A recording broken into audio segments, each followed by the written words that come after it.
legislators. The problem of absenteeism in Parliament is not new. In both the 9th and 10th Parliaments, former Speaker Rebecca Kadaga and Deputy Jacob Olanya the late frequently expressed frustration over legislators and ministers failing to attend parliamentary sittings. When ministers are going away, they write to me and tell me that I'm going, so and so is taking charge. I've not received those letters. Serious business for us to respect the time at which the House is adjourned. The House is adjourned to 2 o'clock, let's respect that. The concern prompted the introduction of a biometric login system intended to improve attendance and accountability among members of Parliament. However, despite the new measures, absenteeism continued to affect proceedings even in the 11th Parliament. On several occasions, the presiding speaker was forced to suspend debate on important matters and adjourn sittings due to the absence of the line ministers expected to respond to issues raised on the floor of Parliament. In each ministry, there is more than one minister. I am surprised there is no Minister of Defense, no Minister of Security, no Minister Internal Affairs. So how are we going to run this country?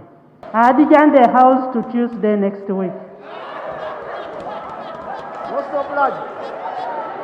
As the 11th Parliament wound up its work, the government chief whip Dennis Hampson Obua highlighted several achievements, including bills and resolutions passed. When we are celebrating the number of bills passed by the 11th Parliament to a tune of 138, the highest in the recent history of Parliament of Uganda, you will be part of it. When we are celebrating the passing of 211 resolutions, you were the commanders mobilizing our members to come and participate. One of the challenges was attendance dropped to 34% during election period. I think we are going now to change the message so that we insist that as you come in, ensure that at least you log in with your face. Now, as attention shifts to the incoming 12th Parliament, stakeholders are calling for tougher accountability measures to address the problem once and for all. Former legislator John Simbwa is proposing annual assessments for members of Parliament to evaluate their performance and commitment. How many times do they get involved in legislation in Parliament? That is, how many times do they go to committees? How many times do they go to Parliament? And how many times or frequency do they talk? Then we must also look at them. When do they do oversight? Because they are well paid, a lot of money goes to them, and they are representatives of the people. Governance expert Dr. Arthur Bainomigisha blames the absenteeism on lack of commitment and poor work culture. Most people are not attending, and actually it has been going on.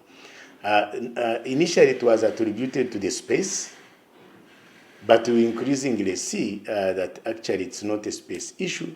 It is actually the commitment to serving the people. He says Parliament should strengthen induction programs to help legislators understand their roles and responsibilities. So in the induction should be deep to touch issues of accountability, personal leadership, time management, so that the culture of laissez-faire is done away, so that actually when people meet you, they meet a member of Parliament.